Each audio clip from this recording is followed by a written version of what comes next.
That's all I have. One other. All right, court does call the case People versus Cortez Gray. I'd like to talk about hearing on behalf of Cortez Gray. Your name? Cortez Gray. All right, what are we doing? We would like to set this matter for a preliminary examination. All discovery is complete. Yes, to our knowledge. People have their witnesses available the 29th.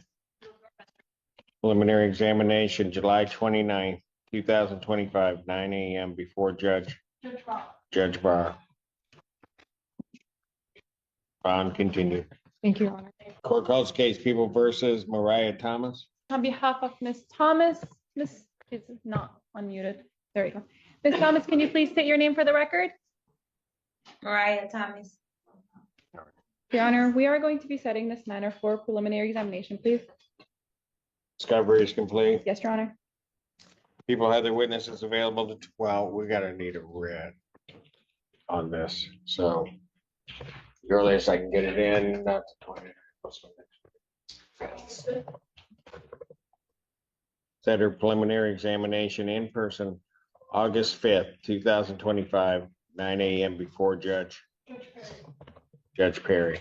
Thank you, Your Honor. Thank you. Thank you. Bond continued. Court does call the case of the People versus Samuel Peoples. Single cases. Everybody gets single cases. Stephanie Can on behalf of Mr. Peoples, who is appearing to my right. Mr. Peoples, tell the court your name, okay? Samuel Peoples. Okay. Thank you. Your Honor, we have a couple of things up today. We have a pretrial, and I'm sorry, I left my paper for this. As to the pretrial, I am going to ask that it be adjourned to try to come to a global resolution. Actually, I do not have one, Your Honor. I will provide one to the court shortly. So that we can come to a global resolution on this case. It's come to my attention today that they are thinking or considering potentially issuing out 2 more warrants that are sitting in the queue. These are all from events basically last year, all in 2024. And so I'm waiting for them all to come through so we can try and get a global resolution, Your Honor. So we're asking that the pretrials be adjourned for that purpose. I mean, the probable cause. Yeah, I'm sorry, the probable cause conflict, yes, Your Honor. And, Your Honor, it looks like Mr. Peoples also has another PCC for next week's docket on a different case. So I didn't know. Well, I guess if he's got another one, I don't mind. Well, I do mind, but I would put it on for next Tuesday. But I don't know if that resolves what counsel's indicating because. There are 2 warrants that I'm still reviewing. At this point, we don't need to hold up this process for those 2 warrants. That can be. Well, I don't know that that's the case. I don't.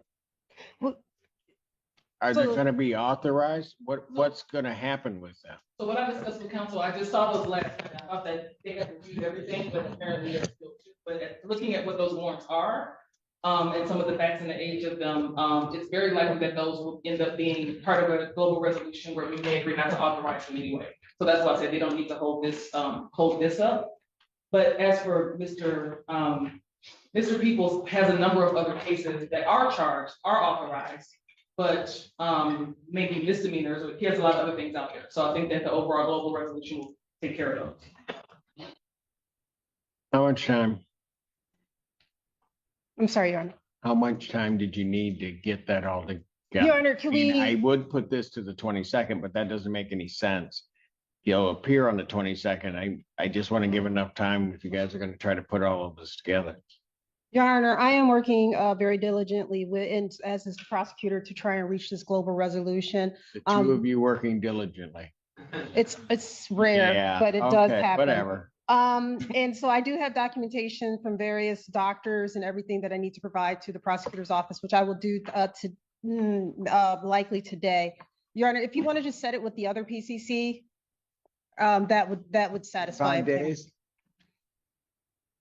Or we could adjourn this one out to adjourn the one next week. That's what I said. Okay, then we'll ask for more time, Your Honor. That would, yes, Your Honor, in your wisdom. So why don't you do this? How much time are you going to need to do all of this? 3 weeks. Your Honor, can we have 3 weeks? So I will adjourn this to August 7th, 2025, 9 a.m. The first thing then that you should prepare would be a stip to adjourn the other PCC, which is set for the 22nd, to this same date. And Your Honor, it will be done. Now, Your Honor, we're asking for bond modification at this point. Thank you, Your Honor. Your Honor, I'm asking that my client be allowed to be released in this matter. I don't think that the prosecutor's office, based on our conversation, is objecting to that release. My client was released from jail. He was in the middle of a psychosis. He was having some issues. The family was responding accordingly to the issues that he was having. Your Honor, my client was then voluntarily committed 2 days after the new case. He was just in the middle of his psychosis. During that time frame, his doctor, they went through a med review, they changed his medicines. And I believe he was there for more than a month on this, getting better. I've spoken to his doctor. I have documentation. Again, I'll provide it to the prosecutor. He now has ACT. He works with the ACT team. He has an assisted outpatient treatment program. He has an open mental health case. They visit with him twice a day, making sure he's taking his meds. He is now on an injection. If you file a bond motion or stipulation with his plan laid out, directing that he follow it, and the monetary amount of the bond, I'll consider it. But I mean, I'll let you go through, but I'm not, I can tell you, I'm going to deny your motion right now because I don't have proof of, not that I don't believe you, but I don't have proof of anything that you. Your Honor, I will gladly provide that to the court today. And both of the letters and all the information that I have regarding Mr. Peoples. I mean, so that you can have that, Your Honor, with the hope of getting him out. I will let the court know that he is not being properly medicated. The longer he is off of his meds, the unfortunate news for Mr. Peoples. You're fine, calm down. I'm gonna see you. You're fine. The unfortunate news for Mr. Peoples is he is on a litany of medicine, which I have provided to the jail with the pharmacy that he goes to, but they're not giving him his meds. I asked him this morning. He said he didn't have meds today. And I understand, Your Honor, and I'm going to try very hard. I'm going to make sure I get you that information today so that the court has it today with the hope of like. If the parties can agree to something with the plan that he's on laid out to the court, then I will strongly consider it. But Thank you, Your Honor. I don't have anything. No, that's not a problem, Your Honor. I will get it to this court. So motion for bond reduction, I guess technically at this point is denied. Bond will continue. Thank you. Give me a couple hours. Okay. Court does call the case People versus Taiwan Griggs. All right, let's talk about that. This hearing was a mix of routine scheduling and a complex case that required a serious deep dive into mental health, medication compliance, and the human side of justice. It began with Cortez Gray everything. By the book.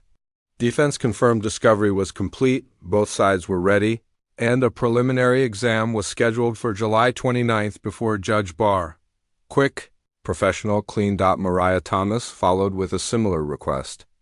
Discovery was ready, and the court set the hearing for August 5th before Judge Perry. Again, no friction, no complications, just the gears of justice turning as intended. But then we got to Mr. Samuel Peoples, and things got layered fast. His attorney opened by requesting a continuance not because of lack of preparation, but because they were trying to reach a global resolution on several matters.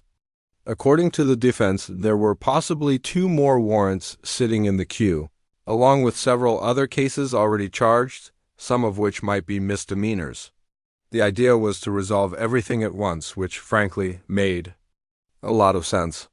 The court appreciated the effort but wanted clarity on the timeline, and the rare collaboration between defense and prosecution even got a small jab of dry judicial humor. The two of you working diligently, it's rare.